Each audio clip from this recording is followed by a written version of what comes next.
Et donc, lorsque les élites se substituent au peuple sans transformer les structures, et lorsque l'État devient un instrument d'accumulation plutôt que libre d'émancipation, je disais que le patriotisme devient un mot creux.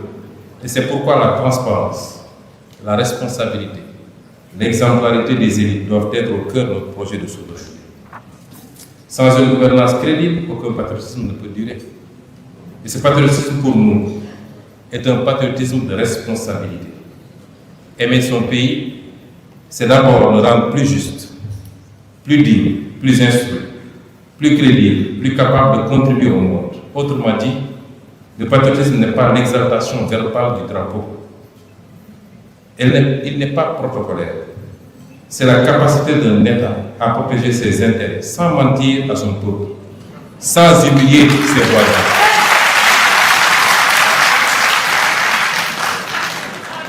C'est donc la capacité d'un État à protéger ses intérêts sans mentir à son peuple, même si le discours ne plaît pas, sans humilier ses voisins et sans insulter l'intelligence du monde.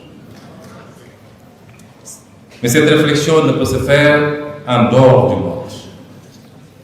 Et c'est le troisième axe de mon intervention. Souveraineté, patriotisme, monde. Et le monde, justement, comme l'a rappelé tout à l'heure le conférencier, il change. Nous assistons aujourd'hui à une transformation profonde de l'ordre international. Le multilatéralisme qu'appelle l'Afrique aujourd'hui, M. Boniface, je suis en phase avec vous. Le multilatéralisme qu'appelle l'Afrique aujourd'hui n'est pas un multilatéralisme décoratif où l'Afrique est invitée à produire des règles écrites ailleurs, mais un multilatéralisme de correction des asymétries d'une architecture internationale devenue insuffisamment légitime. Le droit de l'Afrique a pesé dans la fabrication des normes, la nécessité de réformer la gouvernance mondiale, notamment financière et sécuritaire, et l'obligation de sortir de l'ordre où les dépendances anciennes se recyclent sous des formes nouvelles. Dans ce monde multipolaire, l'Afrique doit parler à tous, travailler avec ceux qui respectent notre agenda et ne plus confondre partenariat avec tutelle. M. Boniface, vous l'avez rappelé, chaque pays, chaque nation doit avoir la liberté de se définir son agenda. Et les agendas imposés ne sont jamais en faveur du pays qui les subit. Et dans ce monde multipolaire, l'Afrique doit privilégier les coopérations sud-sud également, diversifier ses partenaires et créer des alliances stratégiques qui renforcent son autonomie, plutôt que de délasser ses dépendances. L'unipolarité issue de la fin de la guerre froide s'effrite. De nouvelles puissances émergent, redéfinissent les équilibres, recomposent les alliances. Ce que l'on appelle le monde multipolaire est en train de devenir une réalité. Faut-il s'en réjouir? Faut-il s'en méfier? Faut-il en avoir peur? La réponse est simplement les deux à la fois. Car le monde multipolaire ouvre des espaces. Il permet de diversifier les partenariats, de négocier autrement, de desserrer certaines contraintes. Mais il ne garantit rien. Il ne produit pas automatiquement de la souveraineté. Diversifier ou changer de partenaire sans changer de logique, c'est déplacer la dépendance, pas la dépasser. Je vous avais dit depuis très longtemps, pour répondre à la question de Madame, on était encore dans l'opposition quand je vous disais qu'il n'était pas question de changer un drapeau par un autre.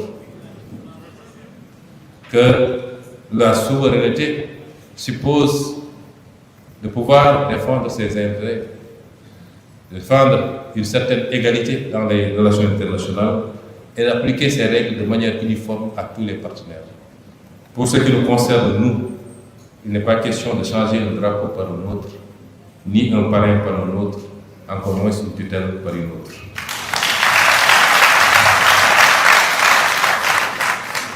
L'histoire nous a appris que les rapports internationaux ne sont pas régis par la morale, ni par les sentiments, mais par les intérêts. Et dans ce jeu, seules les entités capables de définir et de défendre leurs propres intérêts peuvent espérer exister pleinement. La question n'est donc pas de savoir si le monde devient multipolaire, la question est de savoir si l'Afrique sera capable d'y être un acteur et non simplement un terrain. Faire de la croissance, on en parle depuis des années, Mais pour qui? Certainement pas pour les Africains et pour l'Afrique. Autrement, on n'aurait pas eu autant de pauvreté et autant de chômage sur notre continent. C'est ici donc que se joue l'essentiel. Car la souveraineté ne se décrète pas, elle se construit, elle se finance, elle s'organise et elle se défend. Construire la souveraineté signifie d'abord produire. Produire ce que nous consommons, transformer ce que nous extrayons, maîtriser les chaînes de valeur. Il n'y a pas de souveraineté sans base productive. Il n'y a pas de souveraineté sans base productive. Or, le principal problème de l'Afrique, c'est l'inexistence de base productive. Un secteur primaire vampirisé, un secteur secondaire inexistant et une hypertrophie d'un secteur tertiaire essentiellement marqué par l'informel. Nous ne pouvons pas réussir un développement et encore moins une souveraineté dans ces conditions. Et l'un des préalables incompressibles à la production souverainiste, c'est la juste appropriation ou réappropriation de ressources naturelles. L'Afrique ne peut pas continuer à être le seul continent qui dispose de ressources naturelles sans en bénéficier, ou alors n'en bénéficier que de retombées de miettes. Notre pétrole, notre gaz, notre phosphate, notre zircon, toutes nos ressources naturelles doivent d'abord et avant tout profiter à l'Afrique. Et l'un des pièges dans lesquels on nous a enfermés, et vous comprendrez tout le combat qui est le mien depuis que je suis à la tête de ce gouvernement. Vous m'entendez parler de négociation, de lecture. C'est de prendre en main les ressources qui sont les nôtres, de pouvoir y travailler avec des partenaires, mais dans une coopération qui soit mutuellement gagnante. C'est ça l'objectif de tout ce travail. Et après, on nous dit que les conventions ont été signées au nom du droit international, vous ne pouvez plus y toucher. M. Boniface a rappelé tout à l'heure les directives, les conventions des Nations Unies sur le droit des peuples sur leurs propres ressources naturelles. Est-il normal que le Sénégal ne profite pas de son gaz, de son phosphate, et qu'on nous oppose les signatures d'autorités corrompues, excusez-moi du terme, qui ont signé au détriment des intérêts du Sénégal et de son peuple? Cela n'est pas possible.